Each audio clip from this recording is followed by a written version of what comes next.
résister à toute nouvelle offensive russe, de résister à tout aléa dans les mois qui viennent, mais également la possibilité pour les Européens de définir leur propre sécurité collective. Concept souvent brandi, notion souvent avancée, c'est maintenant une réalité. La question est de savoir si nous sommes capables ou pas. Ma conviction est oui, c'était l'un des objectifs de la réunion de ce soir. Nous sommes résolus en effet à faire tout ce qui est nécessaire aussi longtemps que nécessaire. C'est pour moi le point essentiel de ce soir. La première partie de notre discussion a été sur faire plus. Et il y avait un large consensus pour faire ensemble encore davantage et plus vite, avec d'abord un point sur les financements. Plusieurs d'entre nous avons déjà signé des accords bilatéraux avec l'Ukraine. Nous avons invité tous les autres à suivre ce mouvement. 6 sur 32 États qui s'étaient engagés à signer des accords bilatéraux. Il est important de poursuivre ce mouvement et d'accroître les financements qui sont les nôtres. Et je le dis pour nous, Européens, quand on regarde aujourd'hui la réalité des chiffres, il faut rappeler ce soir, 30% des financements sont européens, nous devons faire davantage. 30% of funding comes from Europe. We need to do more. Which has led the choice by France, Germany and others. This needs to be followed up with facts. So we need to have more bilateral funding and European funding. That is what the decision avec la Facilité européenne de in paix et the l'accord EU de février, that we took début de ce mois, à early Bruxelles, in February mais in il y a plusieurs Brussels. pistes aussi qui That's sont what sur it la table, means. que la But there are France soutient. a number of other tracks Celle, on par the table exemple, supported by France. For de la example, Première ministre d'Estonie there qui was the idea of propose the d'avoir des Estonian émissions Prime communes Minister that we de dette should pour have financer nos joint initiatives bond militaires issues de soutien à to l'Ukraine et fund donner de la military support to visibilité à nos Ukraine industriels. and Le give greater consensus est là, en tout cas, visibility pour to dire que industry. nous So devons there's an agreement to déployer, say that we mobiliser need davantage to de financement, roll comme out la France l'a more fait ces derniers funding, jours, as France has been et doing donner de la recently, visibilité sur and plusieurs années raise aux Ukrainiens. visibility À côté de in cela, terms le of funding consensus a été fort of aussi several pour dire years que going nous forward for devons Ukraine. There's also aller a encore plus consensus fort to sur une say économie that de we guerre. need to step up our move Nous le faisons towards en a France war depuis 2 ans, economy. nous l'avons We've been réussi doing it in France for the sur last certaines couple of years. composantes. We've been doing La it France, with par respect exemple, to mène some cette coalition pour components. l'artillerie There's the avec de vrais artillery résultats coalition et led une by économie de France. guerre qui It's s'est organisée. produced Force est de concrete constater deliverables. qu'aujourd'hui, But nous it's clear tous, today Européens, that non all Européens, of us d'ailleurs qui European, soutenons l'Ukraine, non-Europeans supporting avons Ukraine, encore des marges de manœuvre et we nous devons aller still plus vite et have plus some fort headroom sur cette thématique. and we need to increase La our priorité efforts des there. priorités est la The question top des munitions. priority Nous is l'avons largement ammunition. mobilisé pour ce qui est du We domaine de have had l'artillerie, a broad coalition sur laquelle nous avons, mobilization for comme vous le artillery, savez, and there's a coalition, as you know, for justement, that. ce rôle d'impulsion. Where Mais we are one nous of the sommes driving tous engagés forces, autour de la table but around the à table, aller au bout des everyone stocks qui sont encore committed disponibles, à to identifier use les the pays tiers qui sont existing inventory mobilisables dans les différentes and catégories de use the munitions third et à countries aller vers for aussi toutes les further solutions ammunition where possible nouvelles proposées and pour aller solliciter des identify pays tiers, new en même temps solutions que nous avons with tous third pris conscience countries de la nécessité because we've de all faire realized face à la rareté de that certaines we composantes, en particulier needed les to deal poudres. with the problem of the Deuxième scarcity of élément, some ce sont les components. systèmes Then there's de the défense question solaire sur lesquels là of aussi nous devons mobiliser davantage et qui font partie des besoins ukrainiens. ground-to-air defense Et systems, so troisième we need élément, to give ce more sont air support tous les missiles et to bombes à air moyenne et longue defense portée qui support sont to extrêmement importantes Ukraine pour and les Ukrainiens et sur lesquels les long besoins range sont là. fires. Vous That's savez, la very France en a important livré as well. plusieurs. You know, Et donc, France nous avons has là aussi delivered pris des several of these décisions systems, and so we've Au taken total, some specific nous avons decisions. aujourd'hui 8 All in all, coalitions there are capacitaires qui 8 existent. capacity coalitions that Nous avons exist. acté de renforcer We have ces 8 decided coalitions capacitaires across la these 8 dimension munitions coalitions, et decided to step d'avoir une up impulsion the immédiate sur ce munition sujet. side and De produce redonner une tangible results very impulsion à la quickly. We coalition also need to drive défense forward solaire sur laquelle un the besoin a été air defense explicité par le président coalition ukrainien as et de créer ce soir as une requested 9e by coalition, the Ukrainian une president. coalition And we want a pour les 9th frappes coalition dans now la profondeur for et donc long-range fires. missiles et bombes That means de missiles moyenne et longue portée. and bombs, whether they Nous be allons medium or organiser long cette range. coalition We're à going partir de to ce soir organize this pour coalition as of mobiliser this toutes les evening bonnes to volontés, les mobilize États qui ont des capacités, qui ont those that are commencé ou sont willing prêts and à able livrer and that des are willing équipements and nouveaux. ready to Nous avons deliver this ensuite, new dans un deuxième material. temps de la Then, discussion, in the second abordé phase of the la discussion, nécessité de faire we talked différemment. about the need to do things En differently. effet, Nous voyons bien que nous sommes à un moment critique du conflit qui nous impose de prendre l'initiative. Nous sommes à un moment où l'Ukraine est soumise à une très forte pression qui nous impose de ne pas simplement être en réaction, mais à aider l'Ukraine justement à prendre des initiatives. Et à un moment où il y a des incertitudes stratégiques qui sont là. Sur la capacité américaine à décider d'une aide supplémentaire, sur le résultat aussi des élections américaines et sur la nécécité donc de recréer un engagement stratégique de notre part, une mobilisation plus forte aux côtés de l'Ukraine pour montrer que l'ensemble des alliés qui sont prêts à le faire, c'est le cas de la France, seront là résolument aussi longtemps que nécessaire pour que cela exige. Ceci nous a conduit, après une discussion très stratégique et prospective, à nous mettre d'accord sur 5 catégories d'actions sur lesquelles il y a un consensus pour prendre de nouvelles initiatives. Le cyberdéfensif, la coproduction d'armements, de capacités militaires, de munitions en Ukraine, la défense de pays menacés directement par l'offensive russe en Ukraine, en particulier la Moldavie, la capacité de soutenir l'Ukraine à sa frontière avec la Biélorussie avec des forces non militaires, et les opérations de déminage. Sur ces 5 axes, un consensus s'est détaché pour agir ensemble, faire davantage, avec une volonté de garder un cadre clair. Je vais ici rappeler en 3 points très simples.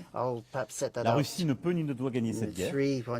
Russia must not win this war. It's the sole aggressor. La conduite. They're the ones that started Le deuxième point, la Russie de fait aujourd'hui menace notre sécurité collective. Russia is de facto threatening our collective security hybrides à notre égard. With the war in Et le troisième point, nous voulons maîtriser communication et évidemment éviter toute escalade. Rappel étant fait que nous ne sommes pas en guerre avec le peuple russe. Nous ne voulons simplement pas les laisser gagner en Ukraine. Sur ces 5 points, nous allons donc poursuivre en même temps que sur les premiers sujets de notre travail commun, en nous coordonnant très étroitement donc, avec les Ukrainiens. Sur tous ces sujets, nous sommes convenus que donc, les ministres français de la Défense et des Affaires étrangères inviteraient tous leurs collègues ici présents, ainsi que tous ceux qui sont partenaires potentiels et qui sont en état de contribuer à ces actions et qui sont désireux de le faire,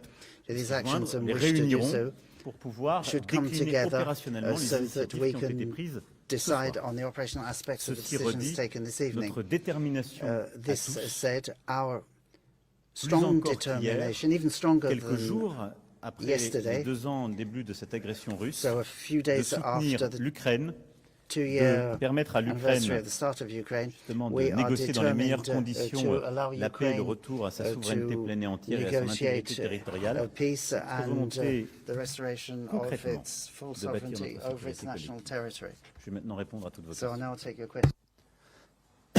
Bonsoir, Monsieur le Président. Janus Baum de Bloomberg. 2 très petites questions sur les propos du Premier ministre slovaque qui, avant cette conférence d'aujourd'hui, évoquait la possibilité d'envoyer des troupes au sol occidental en Ukraine. Est-ce que cela a été discuté aujourd'hui?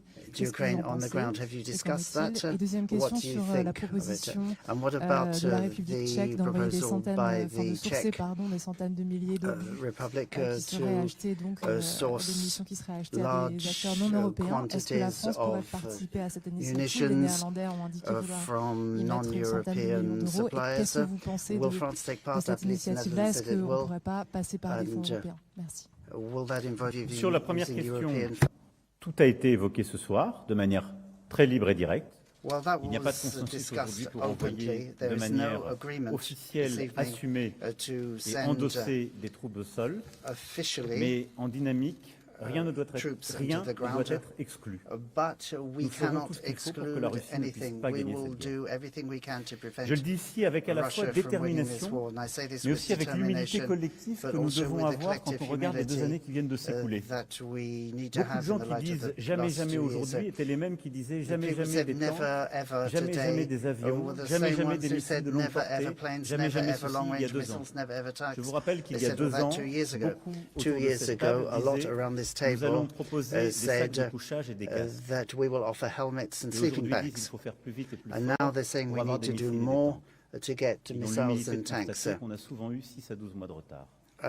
We have to be humble and realize that we are always been 6 to 8 months later. So we'll do what is needed to ensuite de la proposition tchèque, elle est totalement cohérente avec ce que nous avons fait et ce que nous menons sur l'artillerie. Nous avons d'ailleurs sollicité des États non membres de l'Union européenne pour arriver à des solutions qui sont les nôtres. Et donc nous participerons à cette initiative là aussi. Nous allons rentrer dans le détail dans les 10 jours à venir, mais nous sommes totalement ouverts à ça. Le seul objectif, c'est l'efficacité pour aider les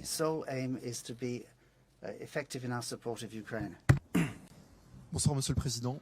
Donc je vais lancer un nouvel hebdomadaire avec des personnes en situation de handicap mental. Donc ça montre en fait I work on a magazine for people with mental health problems. So aujourd'hui en France. Ma première question va porter sur les importations et les exportations en Russie actuellement, puisqu'on voit qu'un ensemble d'acteurs économiques exportent, donc européens, exportent toujours des produits en Russie. There are a lot of European economic sectors that still export to Russia, in particular agricultural products, and there are also players in the military sector, because I believe in the Figaro this morning there was an article explaining that Russian weapons contain components made in the West, which means it's very difficult sometimes to tell the difference between the Western weapons provided to the Ukrainians and those used by the Russians against them. So do you think that sanctions are being effective against the Western economic players that en Russie. Still supply Russia with the various goods? Il y a mon média sur toutes les familles qui se battent pour que leur enfant soit scolarisé. Something about those families that are fighting to get their children in the best form of education possible. Le fait que l'inclusion n'est pas qu'un mot. Well, I think inclusion is not just a word. In fact, it's actually something real, and therefore there are Je vous félicite pour cela. Pour ce qui est de la scolarisation des enfants en situation de handicap, je dirais ici que nous avons augmenté de plus de 40% la scolarisation des enfants en situation de handicap depuis 2017. Nous avons augmenté 60% le budget de cette politique, qui représente aujourd'hui plus de 3 milliards d'euros pour la nation chaque année. On n'est pas au bout pour autant. Et si nous avons permis d'avoir beaucoup plus de postes disponibles, si nous avons créé plus de postes justement d'accompagnants pour les enfants en situation de handicap à l'école, l'une des difficultés qui est la nôtre est de prendre en compte le temps périscolaire pour ces accompagnants afin de leur permettre d'avoir un salaire complet. C'est un travail que je demandais à la ministre pour pouvoir fidéliser ces personnels. Nous les avons stabilisés, nous leur avons donné un cadre beaucoup plus stable. Nous avons réussi dans beaucoup de cas à mieux les rémunérer. Nous avons maintenant un défi sur le temps périscolaire pour beaucoup d'entre eux. Mais vous avez raison aujourd'hui, même si c'était de manière incidente dans votre propos, de souligner l'importance de cette politique à laquelle j'attache Pour ce qui est de votre question, nous avons eu ce débat ce soir et vous me permettez de revenir sur un point que je n'ai pas évoqué dans mon propos introductif, qui est celui des sanctions. Il y a eu aussi l'unanimité pour dire que les sanctions aujourd'hui avaient des points de fuite, celles que vous avez évoquées. Plusieurs rapports ont mis en lumière le fait que des matériels russes avaient encore, pour quelques entreprises, des composants directement venant de pays qui avaient imposé des sanctions, européens ou alliés, ou utilisant en tout cas des capacités pour les produire. Pour autant, je crois que nous sommes toujours en situation de les différencier de nos propres équipements et de nos propres matériels. Ceci va nous conduire à sanctionner davantage les compagnies et les pays qui facilite ce contournement des sanctions. Il suffit de voir les chiffres de commerce et d'augmentation du commerce avec certains pays qui font des voies de passage, ou les chiffres que certaines entreprises utilisent avec ces pays pour avoir une ligne assez claire. Et donc qu'il s'agisse des équipements militaires, de certains composants technologiques ou du gaz, voire du pétrole, il y a des mécanismes de contournement qui sont assez clairement identifiés, sur lesquels l'accord a été trouvé ce soir pour accroître en effet les réponses. Claire Colcott pour Politico. Claire Colcott from Politico. You talked about the Estonian proposal to borrow money to actually support the EU. Do you think you are going to reach an agreement with the frugal countries? Olaf Scholz, for example, we know that the Germans are not in favor of these sort of large loans. And also we've seen that there are press articles that have said that there are going to be discussions about the delivery of Mirage planes to Ukraine. Is this something which is likely Alors to take aujourd'hui, place? nous n'avons pas de discussion sur des mirages, mais nous avons une formation qui est en cours de pilote. Ensuite, nous regardons les capacités qui pourraient être utiles. Il y a dans les 8 coalitions existantes, à laquelle nous avons ajouté donc ce soir une 9e coalition sur les missiles longue portée, une coalition qui existe en matière justement d'aviation, qui est une coalition dite F-16. Elle existe, elle est là. Nous n'avons pas de F-16 comme vous le savez, parce que nous avons nos propres capacités, mais nous regardons sur nos propres capacités ce qui serait utile pour la défense du sol ukrainien. Pour le moment, en tout cas dans le cadre de cette coalition existante, nous formons des pilotes et nous allons continuer. J'ai connu un monde où l'Allemagne et la France se mettaient d'accord pour convaincre les frugaux. Et dans ce monde-là, d'ailleurs, l'Allemagne n'était pas considérée comme un pays frugal, à proprement parler. Je note, c'est la beauté des moments que nous vivons, que l'Estonie, qui est en effet l'un des pays frugaux, a fait une proposition d'emprunt commun. Je m'en félicite et je la partage. Et je pense que si nous avions la capacité, ensemble, de mettre en place exactement ce que nous avons fait en franco-allemand d'abord, puis en européen à l'été 2020, pour répondre à la crise Covid, sur la crise, sur la guerre en Ukraine, ce serait pertinent. Qu'est-ce que c'était? C'était de dire, nous apportons avec nos budgets nationaux une garantie commune qui permet à la Commission d'émettre une dette pour financer une dépense exceptionnelle qui nous touche tous. Je crois qu'aucun pays européen peut dire que l'attitude russe aujourd'hui et la guerre d'agression en Ukraine ne le touchent pas. Et donc je pense que c'est exactement une situation de ce qu'on appellerait un choc géopolitique totalement symétrique qui justifie des mesures d'exception. Je soutiens donc la proposition.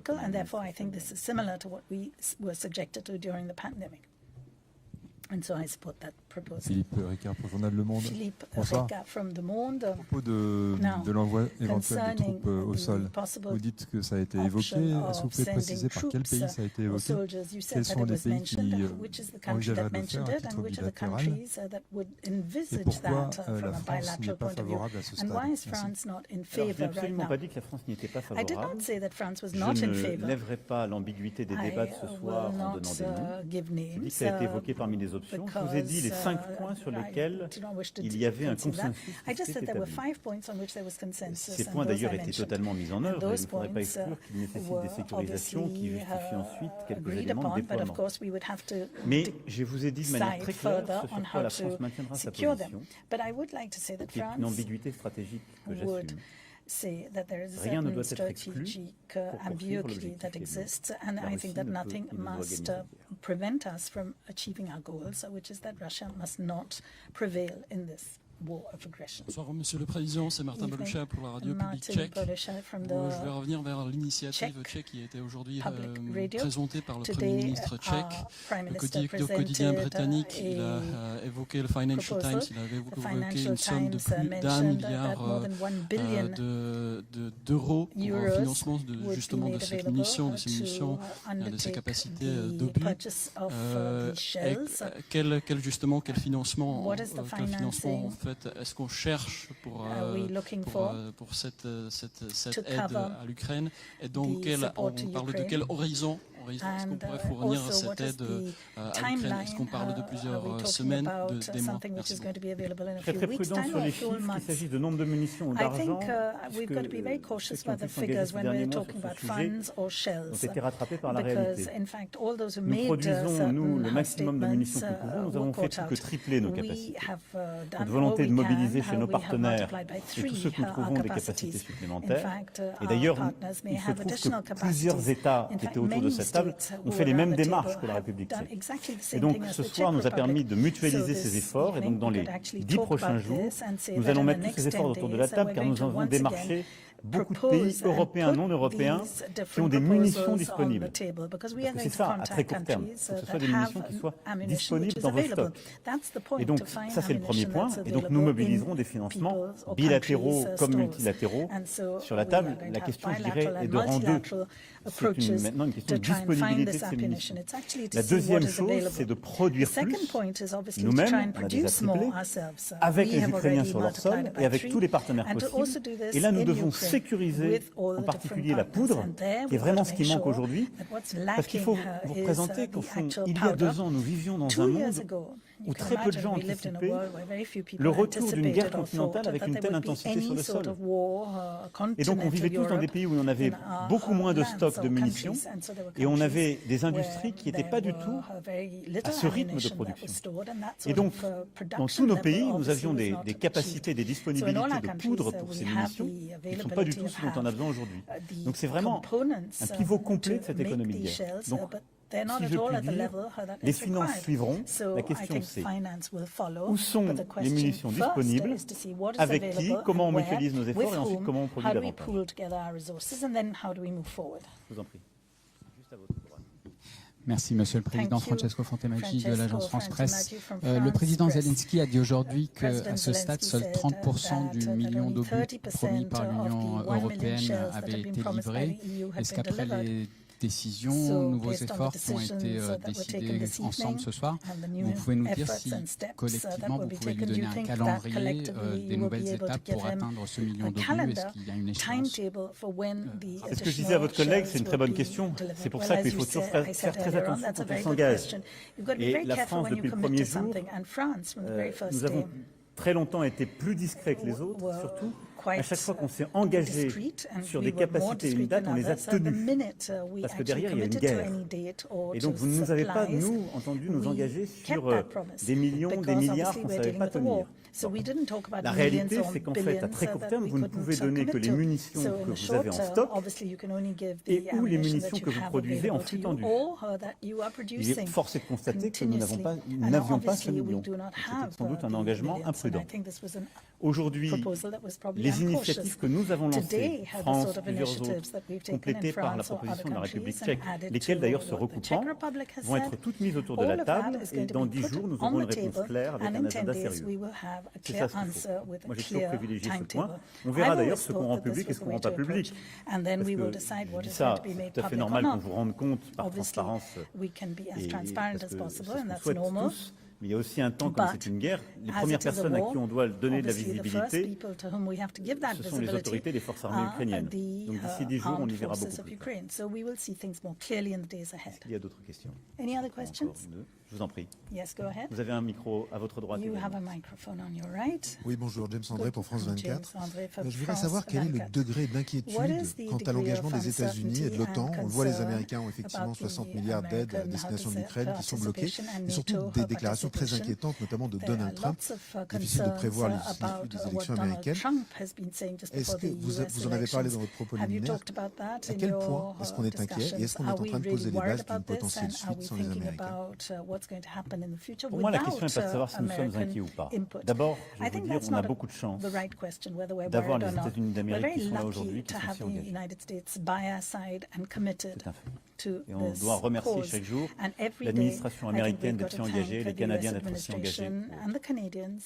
L'Union européenne, c'est 30% aujourd'hui de l'effort et d'investissement militaire. On a les Britanniques à nos côtés, ça fait un peu plus. Et on a la chance d'avoir des alliés, y compris stratégiques, qui sont à nos côtés. deuxième chose, c'est une guerre européenne. Et donc nous, Européens, ça fait partie de ce sursaut stratégique que j'évoque et de ce que je dis depuis 7 ans. Moi, je crois dans l'Europe. Je crois dans une Europe de la défense. Je pense que c'est notre sol, notre continent. On a de la chance d'avoir des gens au bout du monde qui sont prêts à nous aider. Mais on aurait tort de penser qu'on doit se reposer sur eux. Troisième chose, je suis assez stoïcien. Moi, je ne déplore pas ou je ne conjecture pas sur ce qui ne dépend pas de moi. Si l'Europe, et je dirais à fortiori chacun de nos États membres, dont la France, nous sommes souverains, notre avenir, et si on considère que cette guerre détermine notre avenir, ce que je crois profondément, parce que se joue là notre sécurité comme Européens, est-ce que nous devons déléguer notre avenir à l'électeur américain? Ma réponse est non. Donc on n'a pas à attendre le résultat. C'était le but de cette réunion d'aujourd'hui, c'est pour ça que je l'ai voulu maintenant. N'attendons pas de savoir quelle est l'issue de ce résultat. Décidons maintenant, parce que le constat est clair. C'est notre avenir, c'est l'Europe qui est en jeu. C'est aux Européens de décider. C'est formidable si on en a d'autres qui nous joignent, mais ça doit être en plus. Nous devons avoir la possibilité de faire sans. Pas par défiance, pas par pessimisme, pas parce qu'on aurait peur, juste parce que c'est ce qui dépend de nous.